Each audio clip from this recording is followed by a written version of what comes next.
Mrityorma amritangamaya. Om Shanti Shanti Shanti. Page number 7 on your handout. Bhranti matramidam vishwam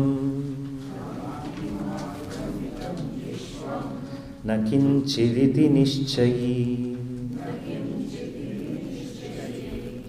nirvasana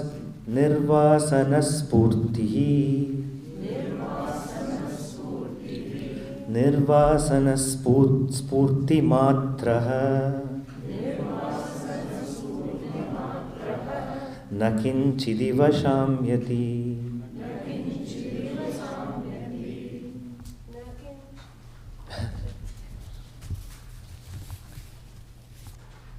Again, Astavakra is reasserting the philosophical conclusions, the wise insights, the jnanam that he has spoken to us, that Bhranti matramidam vishwam. The entire Vishwa is illusory. Nothing like a solid reality. It's all flimsy. You touch anything, it is changing and gets destroyed in no time. Bhranti matramidam vishwam.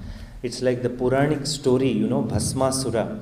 A demon got a power that can burn anything. Ultimately, Shiva tricks him to put his hand on himself, and in the process, he gets burnt. So, including this body, everything is finally going to be bhasma. Bhasma. That's why in the Hindu tradition, we have the custom or tradition of applying vibhuti or the ashes on our forehead, only to indicate that all of this world is just this bhasma. It is pre-bhasma, pre-ash. Whatever we are touching, looking at all of it, is pre-ash. That's all. So, through that application of vibhuti, we are trying to recognize this fact that everything is just pre-ash. It's in the precondition. Precondition, that's all. Nothing like solid reality to anything, constantly changing. I often quote this example from Naishkarmya Siddhi. Sureshwaracharya gives a very weird example. He says, hey, suppose, imagine this to be a fruit. Do we have a real fruit? Okay. You can pass quickly if it is there.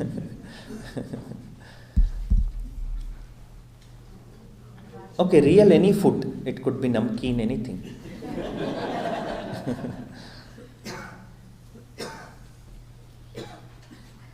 Because this illustration will be very loud when I do it this way. In Naishkarmya Siddhi, Sureshwaracharya gives this illustration for us to understand the reality or the nature of this body. He says, what is this? Food. Okay? This is, we are in this line. There is food or apple, and there is this body, and the other side there is the shit, the excreta. So food, body, excreta. So this is food. Then you consume, and what happens to this food? This food becomes this body, part of this body. A digestion process happens, something gets absorbed, and something gets thrown also. So three extremes, three points in this line. Food, body. That's why Upanishad doesn't call it body, it calls it Annamaya, meaning food body. Body is what? But food. So, Sureshwaracharya shows 3 points here: food, body and excreta. So now he asks a question, do you have ahankara, mamakara in the apple? Do you say it's me? Do you say this is me? You don't say this is me. If you start saying this is me, then somebody will call you fool. You don't say this is me. Do you say this is me? You never say this is me to the excreta. You never say this is me to the excreta. But what is this unusual phenomenon, this intermediary state between the food and excreta? You are calling it me. So the body is just an intermediate stage of the food, isn't it so? Body is just an intermediate stage of food, Panchabhutas. So why so much insistence on me, mine, my life, my desires, my philosophy, my God, my religion, my everything? So that's how flimsy is life when you inquire. Yes, definitely these insights are not available to the naked eye, because what we see is apple, nice fruits, nice vegetables and nice stuff, and body nicely and this and that. So vichara, that's why vichara. Atmecha vyavasaya. Atmecha vyavasaya. It's not coming. What is it? First line of Sadhana Panchakam. Tongue is not twisting, maybe because of the cold. So why so much story about an intermediate stage called body? Why so much insistence on it? So are we advising neglect? No, we are not advising a life where you neglect the body, neglect your health. No, that's not what is being discussed. Saying why so much insistence on this just an intermediate phenomenon. Bhranti matram idam vishvam nakinchiriti nishchayi. That person is jnani, a wise person, has ascertained. In fact, he is so well ascertained, his name itself is one who is well ascertained with reference to reality. Nishchayi. He has firm conclusion. That person has firm conclusion that all of this is just Bhranti. I will just spend another minute on Bhranti. Please note that we are not denying your Vyavaharika experience. The world is something that you are experiencing very much. We are only questioning the reality of it. We are only questioning the reality of it. This is where Advaitins, Dvaitins, everybody gets disturbed when we discuss the reality of the world. So what is a Vedantin expecting? Your world, your conception of the world, everything should be intact and you should just keep on repeating Aham Brahmasmi, Aham Brahmasmi. What Vedanta is just parroting, like you bring some parrots and then train them to say few lines, and that one line could be Aham Brahmasmi, Aham Brahmasmi. So no glory in that.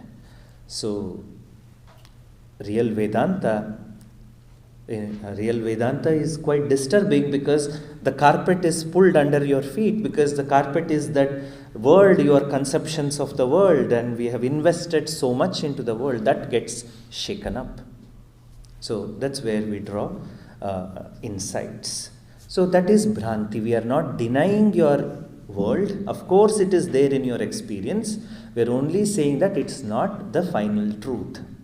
It's not the final truth. It's an intermediary thing. Please understand that. So what is that person? So what is that jnani? How does that person interact with the same world that you and I see? Nirvasanaha. So he has no vasana. Because when the story has ended, there is no lesha of the story also. Because the script has ended, there is no aftertaste of the script. No vasana. No vasana. The jnani has cleared the mouth with lot of water and mouthwash. So no stickiness there, no vasana whatsoever. Vasana directly translates as latent impressions. Latent impressions that we hold. Somebody might have, for the sake of dietary restriction or something, might have given up sugar, but there is a lot of vasana to consume sweetness. There is a latent tendency or an impression for the taste of sugar is not lost. Externally, you might have given up sugar in a particular context. So, jnani is this person. No doubt he has rejected the world as just a phenomenon, doesn't even have latent impressions and tendencies towards that world, meaning neutral to the world. Nirvasana means neutral to the world, no latent impressions of raga dvesha towards the world. No raga dvesha. I'll tell you, this is not some idealistic concept. I pointed out your own experience with reference to a lot of things in the world. You are neutral. You do not even have like, you don't have dislike. It's just neutral. It's just neutral. You don't know, you don't have any particular opinion on it, nor even latent tendencies about it. So, when that is a possibility, making it towards the entire Jagat is also a possibility. Towards the entire Jagat is also a possibility. So, nirvasana, spurti matraha. Please ignore the pronouns that I use, because a jnani we are looking at as a no personality, no person, as a wise. Somebody in whom the wisdom is shining. So that person is beyond all categories. So this wise person, the entire personality has dissolved. Thus spurti matraha. That jnani is but effulgence. That jnani is but light of awareness. That light of awareness. That's why some of the poetic literature of Vedanta, Hinduism and all you see, this is very symbolically presented that I went to see a Mahatma, I didn't see anything but a flame. Do not make it literal. The poetry is conveying, the song is conveying, saying that there was no person there, there was just light of awareness. What I saw was just light of wisdom. There is no persona, there is no personality there. Spurti matraha. In fact, it is a possibility for all of us. It's not reserved for somebody in Orange or somebody in the Himalayas. It's very much a possibility to dissolve all our traits of personality and just shine as the light of wisdom. As light of wisdom. So many people you might have experienced in your own life are so giving, etc. If you start talking about them, there is nothing much you can talk about them except what all good things they have done.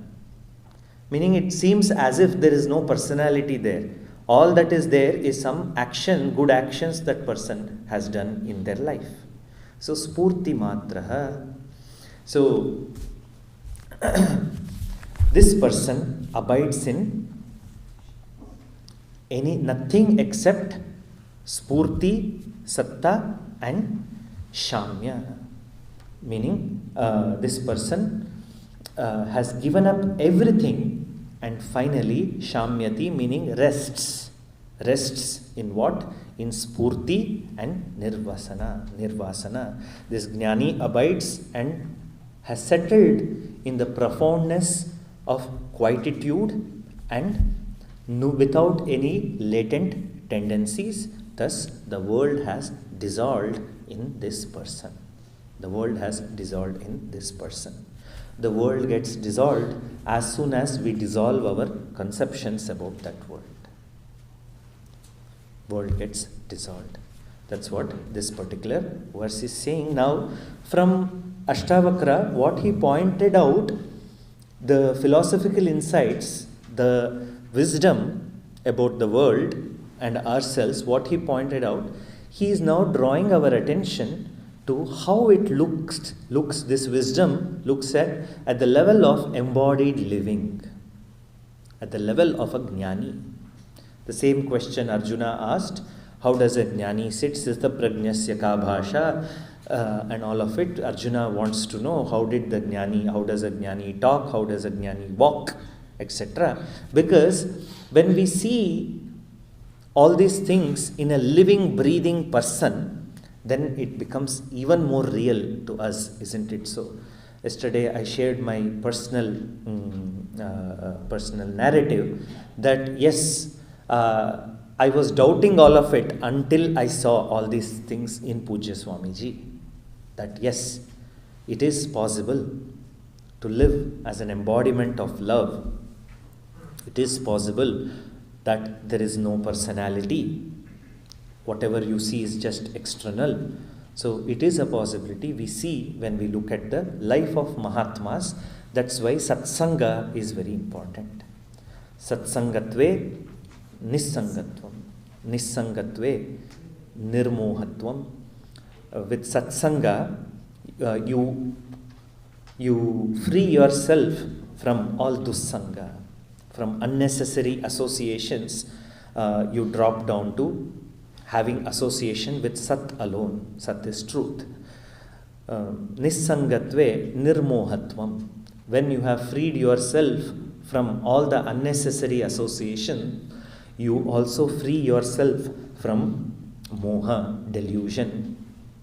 Nirmohatve Nischalatattvam.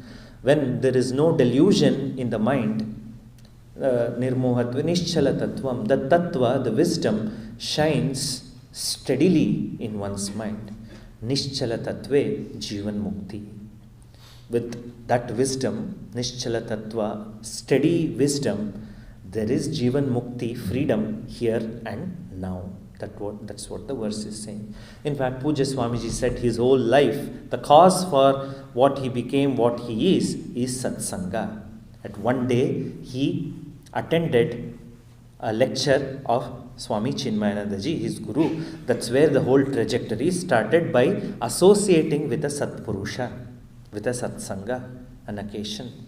So, I think it may be an experience of you all also. Somehow, with grace, we came across the teaching in whatever form, which has led us to pursue this path of self-inquiry and self-realization.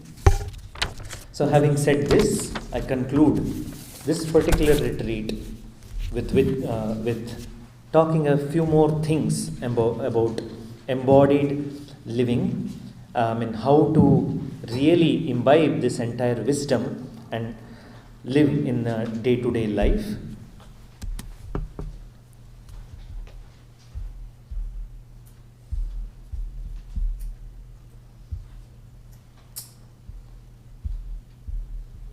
What is the verse?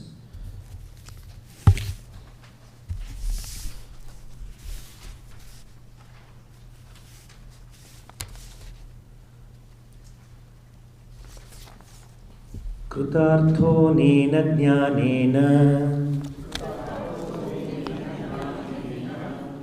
ityevam galitadhi kriti pashyan shrunvan sprishan jigran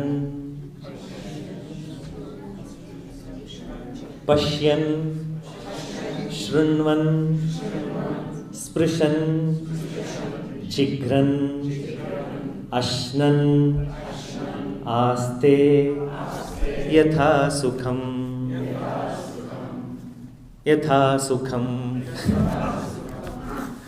Sometimes to indicate the end of the verse, I repeat twice. Varalakshmi caught that idea and she repeated it. I missed it in the previous verse. So it's a pattern. Sometimes when we form a pattern in the mind, we like to go by the pattern. It happened once in Coimbatore when I was a brahmachari.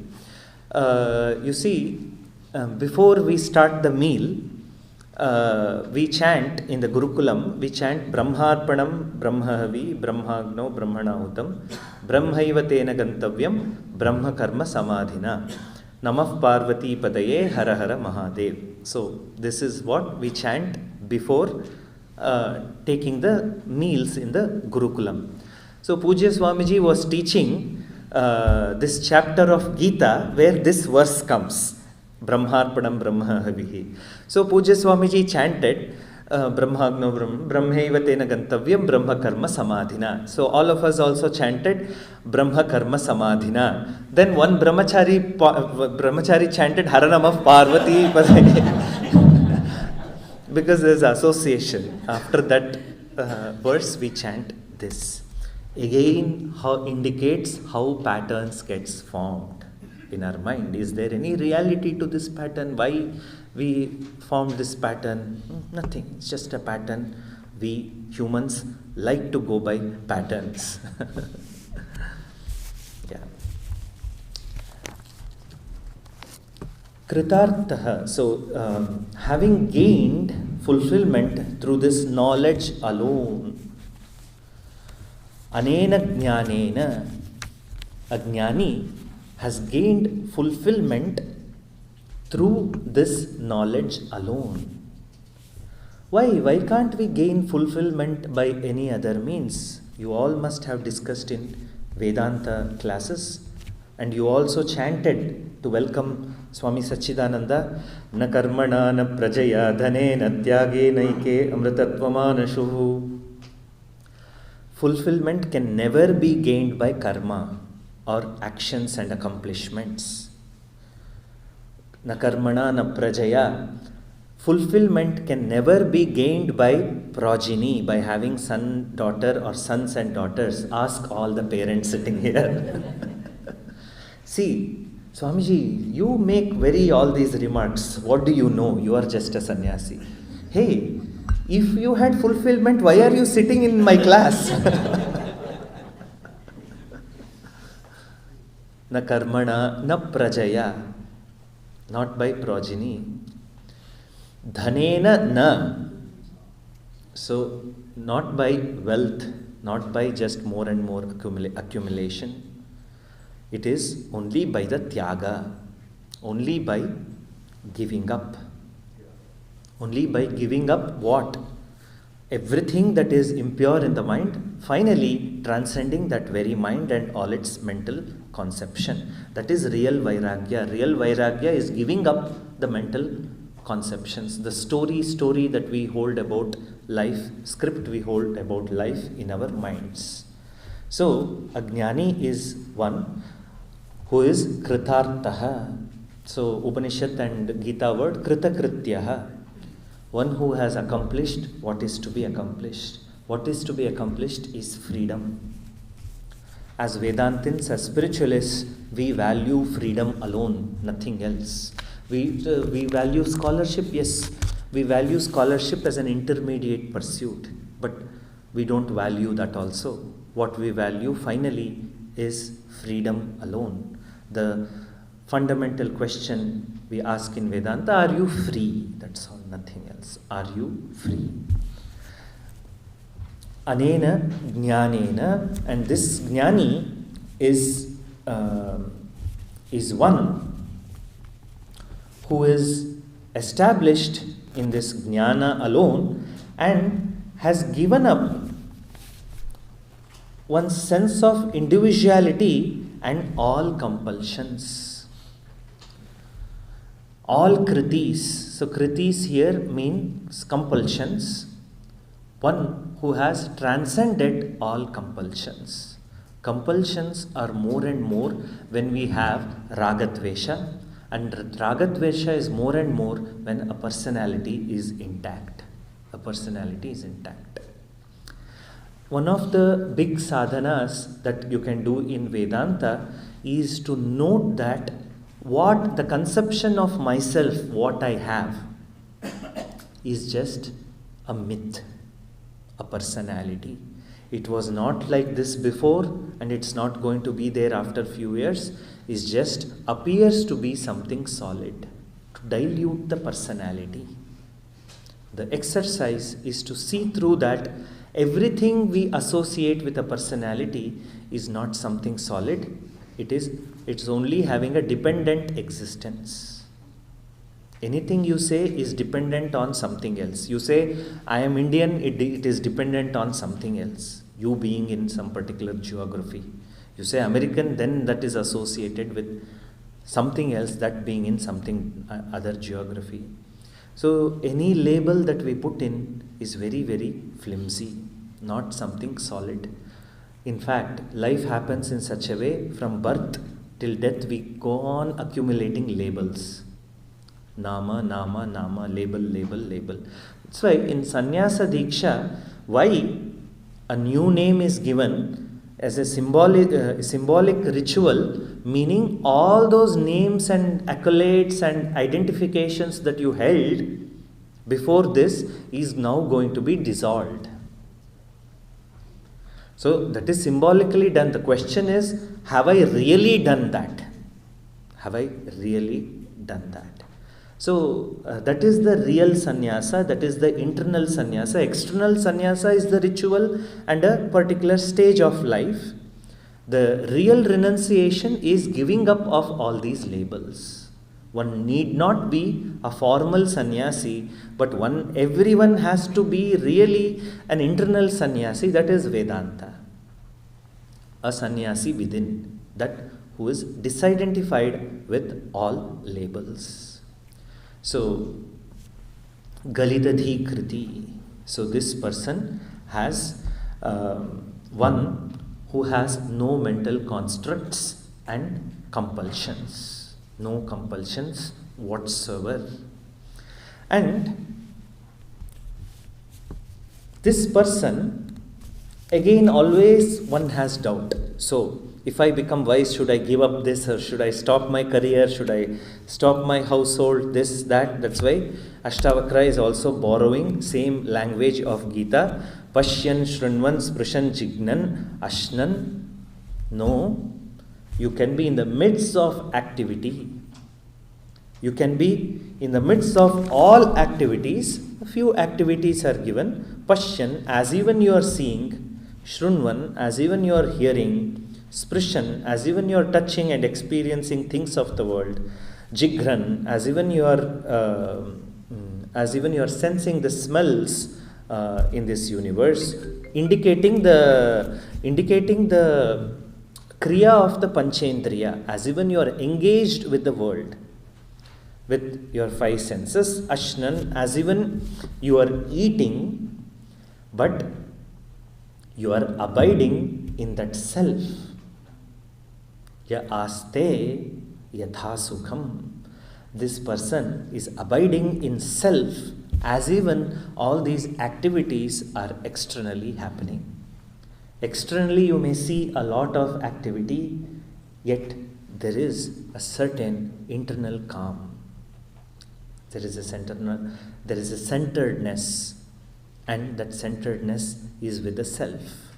That's why Jnani is called as Hamsa, a swan, mystical swan in Sanatana symbolism.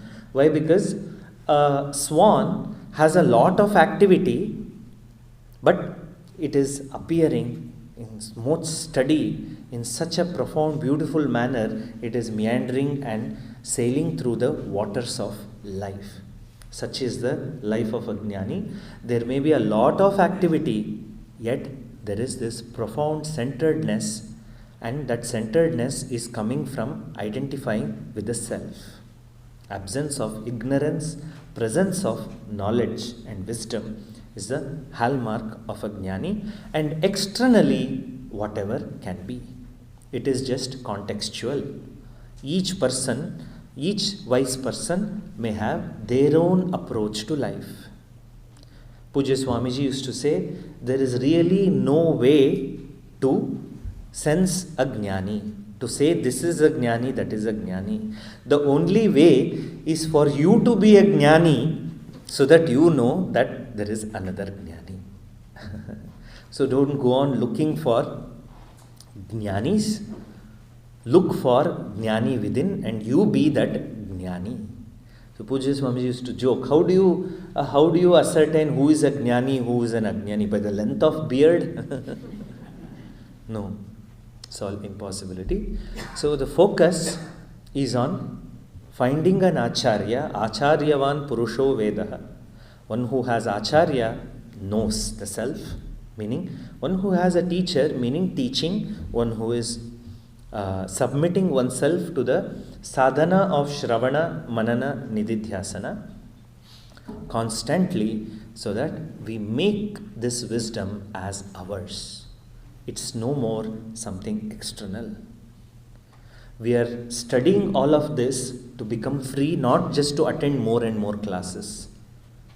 The final goal is to be free. Not like the modern medical system where a patient cured is a customer lost. So a student enlightened is not a ashram member lost. Our whole effort is not to keep you eternal student. The whole effort is to free you, not to submit you into an institution.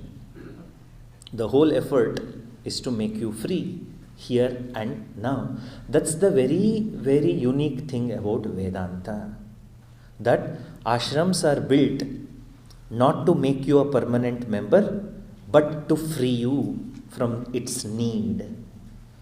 And once when I was, I'm always a student, but as a brahmachari, when I first studied Viveka Chudamani, the last verse of Viveka, in the last portion of Viveka Chudamani, the Shishya does namaskara to the Guru blesses, and they both depart. I am like, oh my God, what is this? How can this happen? How can Shishya leave the Guru? How can Guru leave the Shishya? What is this? What is it? It was quite a shocking for me, shocking ending of the text for me. Yes, the association of Guru and Shishya is in the context of exchange of wisdom. The Guru, being an ocean, imparts this water onto this Shishya who thinks he is a river, only to make him understand that no, essentially you are also water, nothing else. So with that, the journey culminates. So this knowledge expresses in our day-to-day life as simple, uncomplicated living. You don't have to do anything extraordinary in order to sustain wisdom. That's why these simple day-to-day words are used. Pashyan, Shrunvan, Sprishan, Jigran. All the activities you continue to do even after gaining this knowledge. Even after gaining this knowledge. You go on with your life the way you want to engage, as long as keep the framework of dharma. Then don't ask the question, why should I keep the framework of dharma? That's just a commonsensical thing to do. It's just a commonsensical thing to do. It's common sense to abide by rules of the traffic. That is dharma. That's all it is. So that's how this manifests. So I conclude this session by bringing your focus that a jnani abides and navigates through the waters of life by totally identifying with Atma, the Sukha Swarupa. Thus, in all the activities, a jnani is just engaged as though, but not in reality. Having gained fulfillment through this knowledge alone, the accomplished one's sense of individuality and compulsions fall away. Seeing, hearing, touching, smelling, eating, engaged in all ordinary activities, such a person abides at ease. That person is not fighting with life, is at ease with life, living comfortably and naturally without any inner conflict or disturbance. We sail through the waters of life without internal discomfort. Swamiji, I was hoping that you will say external discomforts will go away. Might not. We don't promise anything with reference to external in Vedanta. What Vedanta promises is this inner transformation, that freedom from inner disturbance. In the Tapatraya, so 3 afflictions, one is Adibhautika, coming from the external environment, Adidaivika, disturbances that may happen in your life because of a hurricane, rain, storm, etc. That might not go away, but definitely what will go away? Adhyatmika tapa, afflictions, troubles arising internally, that won't be present. That won't be present at all. You will develop an attitude in life where you're so resilient, you in every situation in life, in every encounter, you ask, so what? Promotion, you accept. You may even throw a party, nothing wrong, but internally that translates as, so what? You did a great thing, people appreciated, you accepted it, but internally you say, so what? You invested well, you are cherishing the results of it. Everybody is appreciating the hard work, the result, all that it has led to, but internally you always have this dialogue, so what? So what? You made a reservation in New York. What is that? Some Indian restaurant seems to be very popular, the Vikas Khanna's. So you make the reservation, you go there and ate all the things, and then you posted the Instagram pictures. Having done all that, you say, so what? So what? So what? So you discover the utter meaninglessness of the external. Utter meaninglessness of the external. In fact, we ourselves, without Vedanta also, we are experiencing all of this. We are just, we do not have the strength to embrace our own conclusions. So you see, you put so much effort, you spend thousands of dollars and book a Europe holiday. The last day you're waiting to come back home. And the first thing you come back home is, if it is a South Indian, he will search for curd rice. Arey, you wanted to book, you spent thousands of dollars, tens of hours in booking this entire trip, and the first thing you come back and cherish at home is some stupid curd rice. What is this ironic behavior? What is this behavior we all do? What is all this? So, some time back, a devotee came to the ashram in Bangalore, and he said, Swamiji, I'm going to the Europe trip and this, that and all, I seek your blessing. Oh, let it be. Okay, go have a nice trip, I said.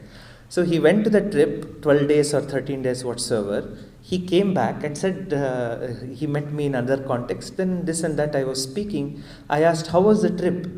Swamiji, the trip was so good. Afternoon we had khichdi, kadhi, paneer butter masala, butter naan, salad, this thing. Evening we had idli, dosa, sambar. Second day they even made this one. Third day they even made paratha. Fourth day they even made aloo sabji and puri. All this they made. I said, hey, if you wanted to, if you went there to see Europe or eat Indian food.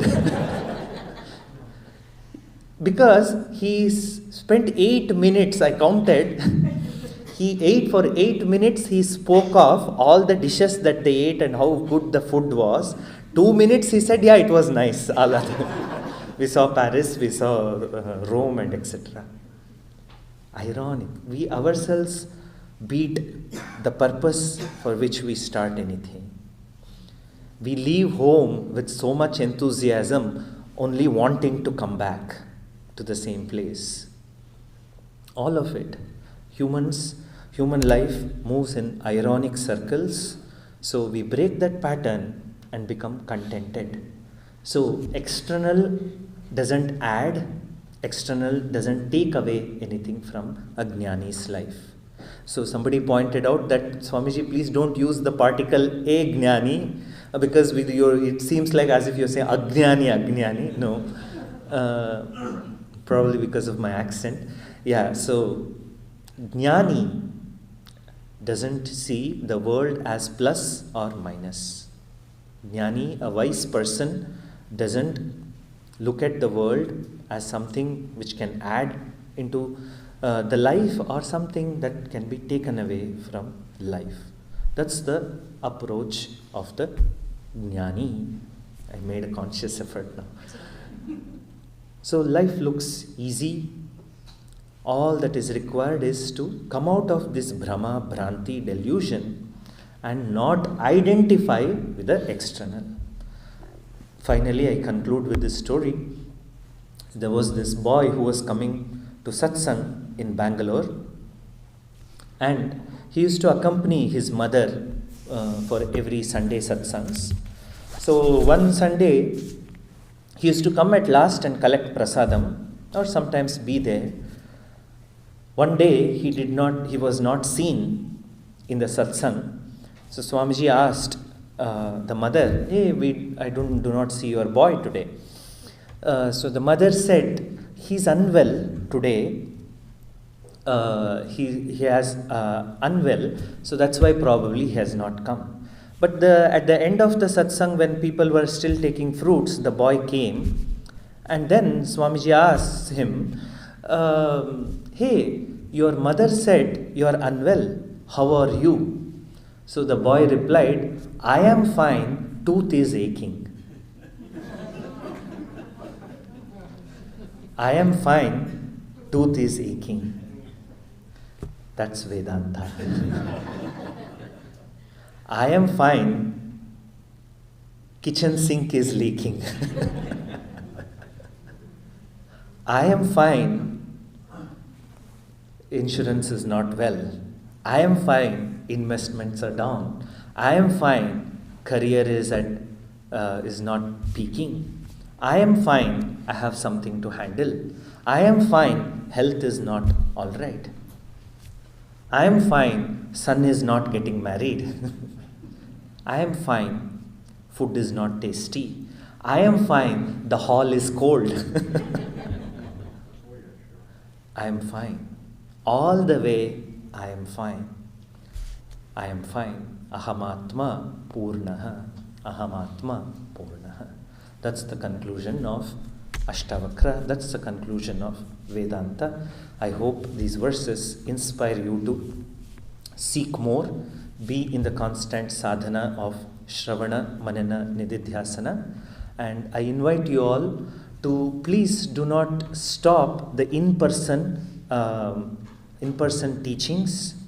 So Puja Swamiji established the Gurukulam here, Arshavidya Gurukulam, for that reason alone, that periodically you must study this in an ashram environment, or even in the context like a retreat, what we have done, in person. Do not just stick on to the online classes and your own engagements with the catalogue of YouTube Swamis. Vedanta is not just alone. Keep on looking whether am I transforming myself. Each and every day, put that introspective question to yourself. Am I progressing? Am I transformed? Am I free? So that question when you pose to yourself, these answers will come forth. And I also encourage you to spend more and more time in meditation and nididhyasana. So sometimes I see Vedantins maybe spending considerable time in Shravana, inquiry and all of it, but not enough time in nididhyasana, structured meditations.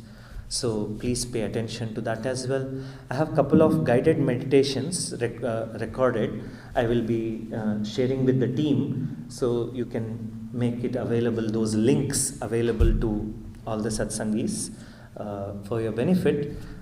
So in this light, I have structured retreats now in Arshavidya Gurukulam, Pennsylvania, which are centered around meditation alone. The upcoming retreat which is just focused on meditation and silence is starting from the 1st of January, which is a new retreat that I have added into the calendar. You may visit arshavidya.org and look at all the courses that we offer. And I will also be offering one more meditation retreat at the later part of the year, 2026. And people with young adults, if they are interested in Vedanta or have some interest, you may suggest the next generation Vedanta retreat. Don't force them. Or, okay, you can force them also, because you seem to force everything else. So why not force this as well? So force them to try and push them for the next gen Vedanta retreat, which they will find a lot more engaging, speaking to them at their level and the problems that they face in their day-to-day life. With that, it was wonderful meeting you all, being with you all, small exchanges. I hope I will try to find more time in the next calendar year so that I have much more interactions with you all. Maybe I can have occasions that I visit your homes and take Thai green curry from in other contexts. So we will plan that in future occasions. So please do visit ashram for your own benefit and also to support and continue the institution which has been established by Pujya Swamiji. And I invoke the blessings of Pujya Swamiji upon all of you. May your path be clear. May you have the strength to handle the challenges of life and yet be dedicated to understanding the vision of Vedanta and be free here and now in this very life. May you enjoy health, wealth and peace and happiness. Hari Om Tat Sat. Om Sarve Bhavantu Sukhinah, Sarve Santu Niramayah, Sarve Bhadrani Pashyantu, Ma Kaschit Dukkha Bhag Bhavet, Asatoma Sadgamaya, Tamasoma Jyotirgamaya, Mrityorma Amritangamaya. Om Purnamadav Purnamidam Purnat Purnamudachyate Purnasya Purnamadaya Purnameva Vasishyate. Om Shantish Shantish Shantihi. Harihi Om Shri Gurubhyo Namaha. Harihi Om. So, yeah, now it is not yet ended. The floor is open for some more time for Q&A, post which we will break for lunch and Guru Dakshina. Yeah. There is a question, yes.